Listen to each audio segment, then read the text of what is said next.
ఇంటికాడ కొంచెం డిస్కషన్ అయ్యి ఫ్యామిలీలో డిస్కషన్ అయ్యి సరే ఇక్కడ ఉండే లొల్లు ఎక్కువ అవుతుంది కదా అమ్మ వాళ్ళ ఇంటికి పోదాం బా అని వస్తాను.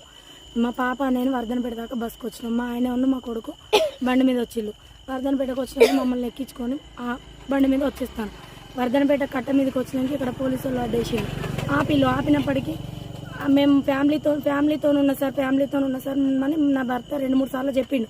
అయినా కూడా వినకుండా ఇంకో సిఐ బండికి అడ్డం వచ్చి కాలడ్డం పెట్టింది సార్. కాలడ్డం పెట్టడంతోనే బండి ఆగిపోయింది. బండి ఆపుడుతోనే చేయి చేసుకున్నాడు. అరే లంచోడుక దిగురా బండి దిగురా అని చేయి చేసుకున్న వెంటనే నా పిల్లలు ఒకటే ఏడుస్తారు సార్. ఏడ్చేటప్పుడు నేను బండి దిగిన అన్నయ్య ఇంటికాడ గొడవ అయింది, మేము ప్రాణభయం మీద బయటకు వచ్చినాము, మా అమ్మ వాళ్ళ ఇంటికి వెళ్తానము, మీ దండం పెడతా కాలు మొక్తా, మా ఆయన తాగే ఉన్నాడు, పిల్లలు ఏడుస్తారు అన్నయ్య మమ్మల్ని వదిలిపెట్టండి, మా తప్పు మేము ఒప్పుకుంటాం కదా అని చెప్పినా కూడా అట్లా కాదు ఇట్లా కాదని బండి తాళం గుంజుకున్నారు, మా ఆయన ఫోన్ గుంజుకున్నారు.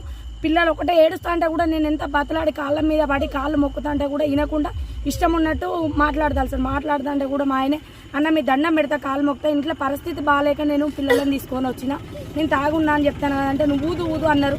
2-3 సార్లు ఊదినా కూడా ఊదేది కరెక్ట్ రాకపోయేసరికి వాళ్ళు ఇష్టం ఉన్నట్టు చుట్టూ 4-5 పోలీసులు చుట్టూ ఉండి ఆయన మీద దౌర్జన్యం చేసి ఈ చీకట్లో ఈ కట్ట మీద మమ్మల్ని ఇక్కడ వదిలేసి 10 మంది వచ్చి ఎంత వాళ్ళ బండి వాళ్ళకి ఇచ్చేయండి, పిల్లలు ఉన్నారు, వాళ్ళ పిల్లలు ఏడుస్తారు, వాళ్ళ భార్య బతలాడుతుంది అని చెప్పినా కూడా వినకుండా మమ్మల్ని ఇక్కడ వదిలేసి మా ఫోన్ గుంజుకున్నారు. బండి తాళము, బండ్ల పైసలు ఉన్నాయి, బండి పట్టుకొని మమ్మల్ని ఇక్కడ నడి రోడ్డు మీద ఈ చీకట్లో వదిలిపెట్టి పోయిళ్ళు మమ్మల్ని.